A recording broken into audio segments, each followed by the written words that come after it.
Parfait. Bonjour à tous, bienvenue. Merci beaucoup pour venir nous écouter autour d'un sujet, un concept, on va dire ça, nouveau qui s'appelle l'intuitive learning, où les clés pour rendre l'apprentissage intuitif et booster l'engagement. J'ai l'honneur de partager le stage avec Artem. Moi, je suis Philippe Rivron, je suis un des cofondateurs d'Edflex. Ça fait à peu près une vingtaine d'années que je suis dans le monde du learning. Artem, est-ce que tu veux te présenter ? Avec grand plaisir. Bonjour à toutes et à tous. Artem Ismailov, responsable learning et développement pour le groupe SEB. J'accompagne notamment des fonctions dites support dans la conception des académies métiers. Ils sont un nombre de 6 dans notre organisation. Je ne vais pas vous énumérer toutes, vous connaissez bien les RH, finance et compagnie. Et après, justement, je travaille beaucoup avec des responsables de formation sur le sujet de digitalisation de la formation, de comment on accompagne mieux les collaborateurs, comment on crée un écosystème learning robuste et performant, et aussi sur toutes les problématiques et thématiques liées à la communication interculturelle et l'apprentissage des langues. Vous vous entendez, j'imagine, même avec le bruit, que j'ai un accent en français. Je ne suis pas français à la base. Ça fait 10 ans que j'habite en France, mais je viens d'un tout petit pays qui s'appelle le Kirghizistan. Pour l'instant, ne regardez pas dans le smartphone, ça existe bien ce pays-là, mais bon, vous allez voir après. Il y a un quiz à la fin pour savoir où se trouve le Kirghizistan, hein. Attention. On va commencer avec un chiffre clé, comme ça va vous permettre de démarrer. Quand on parle d'intuitive learning, finalement, on se dit tout de suite comment les gens apprennent. Et le premier réflexe pour se former dans toutes les entreprises, c'est pas toujours le LMS, même si tous les vendeurs et partenaires LMS ici aimeraient que ce soit le LMS. C'est pas toujours le service formation ou le manager pour dire j'ai besoin d'une formation. Le premier réflexe, c'est Google et YouTube. Alors je vais vous poser la question, qui se forme sur Google et YouTube aujourd'hui dans la salle ? Bon, on est un peu plus de 67%. C'est la réalité, même si on se dit qu'on aimerait mieux contrôler, mais c'est ce qui se passe. Pourquoi ? C'est plus intuitif. La formation et aller chercher des contenus, c'est devenu naturel. Seulement, il y a 2 gros inconvénients de laisser les gens sur Google et YouTube. Le premier, c'est pour le salarié en lui-même, c'est qu'il va perdre énormément de temps à trouver du bon contenu. On l'a tous vécu, on démarre un article et puis au milieu, il faut payer. On démarre une vidéo sur YouTube, il y a plein de pubs à l'intérieur. On démarre un MOOC ou un cours, puis le niveau n'était pas exactement où on le souhaitait. Donc, on va perdre environ 1h30 par mois pour chercher du bon contenu, revenir en arrière, retrouver un autre contenu. Le deuxième gros inconvénient de les laisser comme ça, c'est pour les services formation. J'ai l'habitude de dire ce qui se passe sur Google reste sur Google. Ça veut dire que vous n'avez pas de tracking de la data. Si quelqu'un s'est formé pendant 30 heures à la blockchain, en tant que responsable RH, vous avez envie de le savoir pour pouvoir prévoir les futures carrières, les futurs plans de développement, etc. Donc ça, c'est les 2 gros inconvénients. C'est la raison pour laquelle on a souhaité créer Edflex. On vous en dira un petit peu tout à l'heure, mais on a la chance aujourd'hui d'avoir Artem qui va nous parler de ce qu'ils ont fait au sein du groupe SEB, justement pour dire que la formation, elle a changé. La formation, les contenus de formation, les e-learning à la papa, désolé s'il y en a encore sur le salaud, mais c'est plus compliqué de les engager. Pour développer l'engagement, il faut des contenus nouveaux. Et c'est la raison pour laquelle vous avez au sein du groupe SEB créé tout un projet autour de ces sujets. Peut-être, je ne suis pas certain, mais je pense qu'il y en a dans la salle qui ne connaissent pas encore le groupe SEB. Est-ce que tu peux nous dire qui est le groupe SEB ? Avec plaisir, très rapidement, le groupe SEB et la marque SEB, ce n'est pas la plus connue. Il est très connu peut-être en France, mais pas partout dans le monde. Nous sommes une entreprise internationale dont la vocation à embellir le quotidien de nos consommateurs de petits équipements domestiques. Nous sommes un leader mondial. On est 33 000 collaborateurs dans le monde, représentés dans plus de 150 pays. Et je pense que vous avez au moins un produit de notre groupe chez vous, plutôt connu sous des marques comme Moulinex, Roventa, Tefal, Krups, Lagostina. Effectivement, c'est des marques internationales et qui ont un rayonnement international, mais je parie que vous avez au moins un produit de ce groupe-là chez vous et je suis fier effectivement de représenter ce groupe. Mais là, pour le coup, on est là pas pour parler effectivement du groupe SEB, on est là pour parler plutôt de la formation. Juste peut-être en quelques mots pour faire la présentation de notre service direction Learning et Développement. si tu veux changer la slide. Donc, comme vous le savez toutes et tous, je pense qu'on se retrouve parfaitement dans l'évocation qu'on partage entre plusieurs responsables de formation un peu partout dans le monde. C'est de faire monter en compétences et développer le potentiel dans nos collaborateurs, tout en développant la culture d'apprentissage tout au long de la vie, l'organisation apprenante autrement dit, mais aussi en adéquation avec les stratégies du groupe, c'est-à-dire si on est là, si on accompagne les collaborateurs, c'est pour générer aussi la performance au sein de l'organisation, et surtout et aussi en co-développant ces contenus-là, co-développant la formation avec des représentants métiers.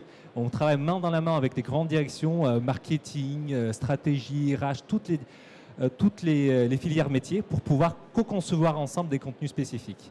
Et puis, les axes stratégiques sont très simples. Pour nous, le credo qu'on essaie de mettre en place dans tous les dispositifs, tous les programmes, toutes les formations, tout le projet qu'on mène, c'est de procurer la bonne formation à la bonne personne au bon moment.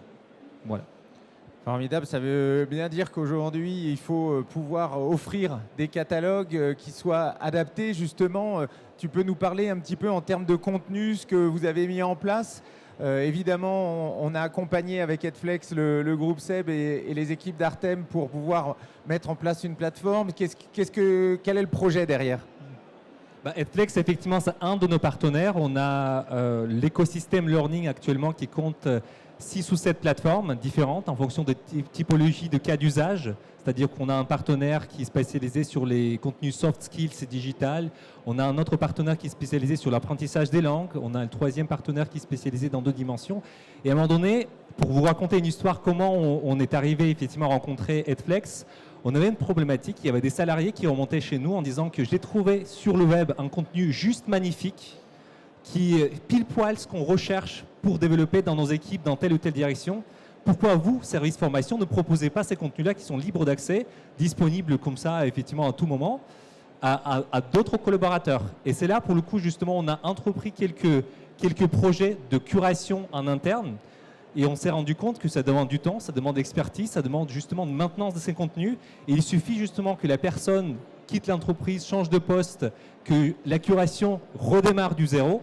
Et c'est là où on se dit, il va falloir qu'on ait un professionnel qui pourrait justement remplir cette case-là de curation de contenu disponible sur le web à tout moment. Et c'est là où on a commencé à travailler avec Edflex. Et puis, l'autre problématique qu'on voulait couvrir avec Edflex, c'est que très souvent, avec nos partenaires actuels, vous connaissez toutes et tous les agences qui vous livrent des formations sur étagère, ils essaient de maximiser la possibilité de donner le même contenu à tous les clients.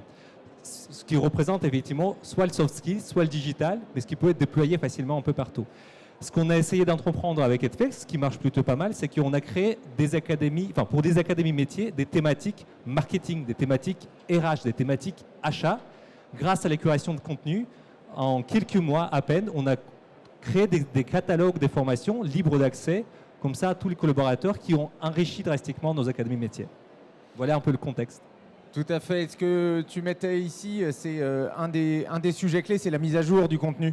Il y a des métiers, des compétences digitales en particulier. Tous les jours, ça change. Qui a entendu parler de ChatGPT ? Voilà, un peu tout le monde. Est-ce qu'il y a des contenus de formation e-learning sur ChatGPT ? Non, ça n'existe pas. En revanche, sur Edflex, vous avez déjà plein de ressources sur ChatGPT, comprendre ce que c'est, comment je pourrais l'intégrer dans mon écosystème, etc. Aujourd'hui, ça va tellement vite, les compétences se réduisent en termes de durée. Il y a une analyse j'ai oublié le nom, qui nous dit que la durée de vie des compétences est passée de 5 ans à 18 mois en l'espace de 10 ans. Donc ça veut bien dire qu'il faut savoir mettre à jour, et je pense que ça c'est un des sujets pour avoir une mise à jour régulière et à disposition des équipes. Justement, on parle des équipes, est-ce que tu peux nous dire un petit peu les bénéfices finalement que tu vas retirer à la fois côté utilisateur, les salariés du groupe SEB, mais aussi sur les équipes formation ? Les bénéfices, donc je pense que ce qui est très important de dire, c'est que tout ce qu'on fait, c'est pour renforcer l'expérience apprenant, même si c'est un mot galvaudé, utilisé à tout va, un peu partout, mais il y a un vrai sens derrière. Chez nous, ça se concrétise avec des politiques et des sujets qu'on traite avec des projets bien spécifiques, comme par exemple l'user interface, comment on minimise le nombre de clics que l'utilisateur doit faire pour accéder au contenu qu'on recherche.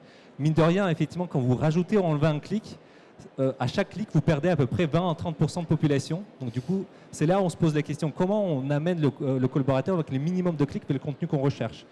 Comment justement on simplifie aussi la compréhension, quelle plateforme, quel outil j'utilise, dans quel cas. C'est là où on travaille sur plusieurs projets en parallèle sur comment créer des cas d'usage qui pourraient parler aux apprenants, même peut-être avant que le besoin de formation émerge, c'est-à-dire effectivement se questionner pour arriver à la bonne plateforme pour consulter le contenu. Et c'est là où on essaie de regrouper, avoir une page spécifique qui est la page vitrine vers toute notre offre formation, dont Edflex, et justement on spécifie des cas d'usage dans quel cas vous devez vous tourner vers telle ou telle plateforme pour trouver telle ou telle réponse à telle ou telle question. Il y a cette partie-là, l'idée c'est de vraiment arriver à l'expérience simplifiée.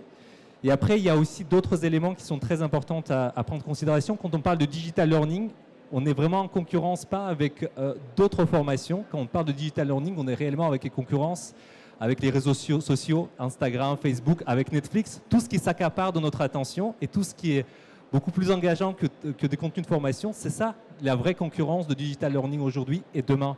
Donc l'idée, c'est comment on s'inspire des meilleurs pour amener justement ces techniques-là qu'ils utilisent Netflix, Facebook, Instagram, pour maintenir cet intérêt vers la formation et continuer à consulter le contenu. Et c'est là où on challenge beaucoup nos prestataires aussi. Comment vous améliorez la solution pour que le collaborateur reste plus longtemps dans le contenu, qu'il puisse justement s'enrichir une fois il a fini un contenu qui justement est une proposition dans notre contenu qui peut arriver, et ainsi de suite. Donc c'est là où il y a le cœur le nerf de la guerre en quelque sorte qu'on essaie justement d'appréhender du jour le jour. Il y a tout n'est pas rose certes, mais on arrive effectivement à avoir quelques résultats probants qui commencent à émerger.